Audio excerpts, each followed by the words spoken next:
तो दोस्तों आज हम क्लास 10 चैप्टर 1 जिसका नाम है वास्तविक संख्या को चालू करने चले हैं। वास्तविक संख्या ये इसमें दुनिया के सभी संख्याएं जो संभव है वो आ जाते हैं, जैसे कि परमेय संख्या और परमेय संख्या। वास्तविक संख्या दो भागों में बटा है, पहला परमेय दूसरा अपरमेय। परमेय संख्या आपने कक्षा 9 में भी पढ़ा होगा। इसका परमेय संख्या तो हम परमेय संख्या के परिभाषा पर थे। परमेय संख्या का परिभाषा होता है वैसी संख्या जिसे हम p/q के रूप में लिख सकते हैं, जहां p और q पूर्णांक हो तथा q does not equal to 0। जैसे कोई संख्या है जिसे हम p/q जैसे होता है 2/3, जिसे हम p/q यानी 2/3 जैसे भिन्न या कोई भी संख्या 2 हो 1 हो कोई भी संख्या हो इसे हम p/q के रूप में लिख सकते हैं। उसी संख्या को हम परमेय संख्या कहेंगे, जहां ये जीरो जो है ये q जो है ये जीरो नहीं होना चाहिए। ये q जो है वो जीरो नहीं होना चाहिए। ऊपर p जीरो हो सकता है, उसके लिए कोई दिक्कत की बात नहीं है, लेकिन q जीरो नहीं होना चाहिए। वही अपरमेय संख्या।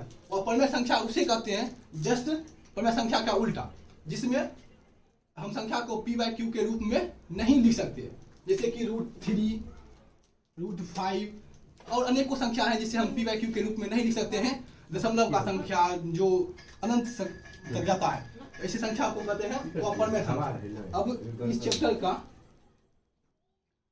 इस चैप्टर फर्स्ट का मेन प्रमेय है यूक्लिड विभाजन प्रमेय का।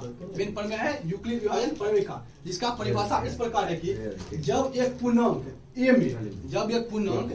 में दूसरे पूर्णांक b से भाग दिया जाता है, जब किसी पूर्णांक a में किसी दूसरे पूर्णांक b से भाग दिया जाता है, तो अन्य दो पूर्णांक q और r इस प्रकार प्राप्त होता है कि a बराबर bq प्लस r, जहाँ r 0 से लेकर b से छोटा हो। यानी कोई भी संख्या है, ठीक, कोई भी संख्या मान लेते हैं a है, जिसमें हम की संख्या b से भाग देते हैं, तो हमें एक q और एक नीचे r, ये q और r इस प्रकार प्राप्त होता है कि ये जो r है ये 0 के समान हो सकता है, 0 से बड़ा होगा, लेकिन इस b से छोटा होना चाहिए, इस b से छोटा होना चाहिए। इसी प्रमेयिका का नाम है यूक्लिड विभाजन प्रमेयिका। इसी प्रमेयिका का प्रयोग करके हम आज चैप्टर 1 जो वास्तविक संख्या का है उसे बनाएंगे।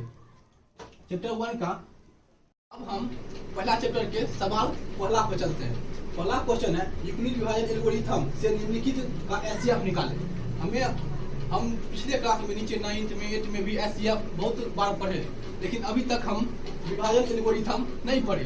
अब इसकी सहायता से हमें पहला इस सब का एचसीएफ निकालना पड़ेगा। जैसे पहला सवाल है 135 और 225, इसमें से बड़ा है 225, ठीक।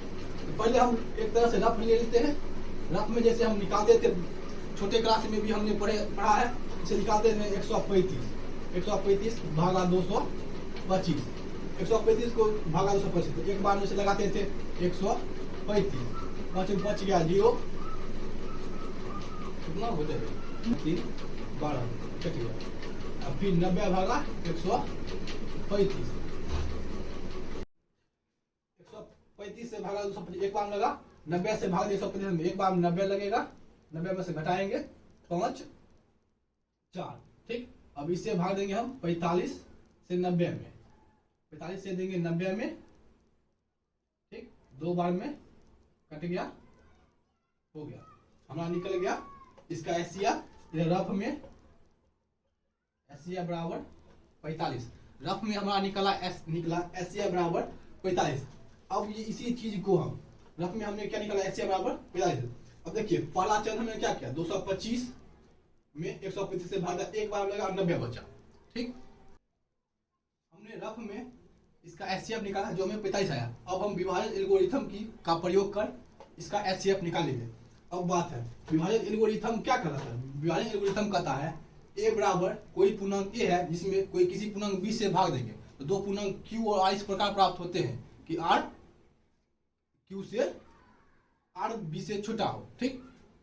अब देखिए यहाँ पर a बराबर क्या है bq प्लस r, a बराबर होगा bq प्लस r के, ठीक। विभाजन एल्गोरिथम का प्रयोग करेंगे, इसलिए अब लिखेंगे 225 बराबर क्या है 135 गुना 1 जोड़ 90, 225 बराबर 135 गुना 1 जोड़ 90। यहाँ आर यानी चरण फर्स्ट में क्या आया, R does not equal to 0। पहला स्टेप में हमें आर 0 नहीं आया, ये था हमारा पहला स्टेप, इसमें हमें आर 0 नहीं आया। अब स्टेप सेकेंड में हम देखेंगे, सेकेंड में हमें क्या था 135 बराबर 90 गुना 1 जोड़ 45, इसमें भी आर हमारा 0 नहीं आया तो लिख देंगे R does not equal to 0। ठीक, तो आर प्राप्त हुआ है तो क्या है 90 बराबर 45 गुना 2 प्लस 0। यहाँ हमें आर 0 आ गया तो लिखेंगे चूंकि हमें यहाँ पर आर 0 आ गया तो हो गया, लिखेंगे चूंकि आर इक्वल टू 0 इसलिए आर इक्वल टू 0 इसलिए HCF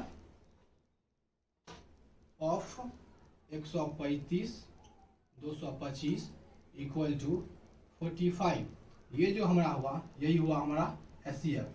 तो इसी तरीका से चरणबद्ध तरीका से अगर हम निकालेंगे, इसी को कहते हैं विभाजन एल्गोरिथम, इस तरीका से हम निकालेंगे तो हमारा आगे सवाल बनेगा।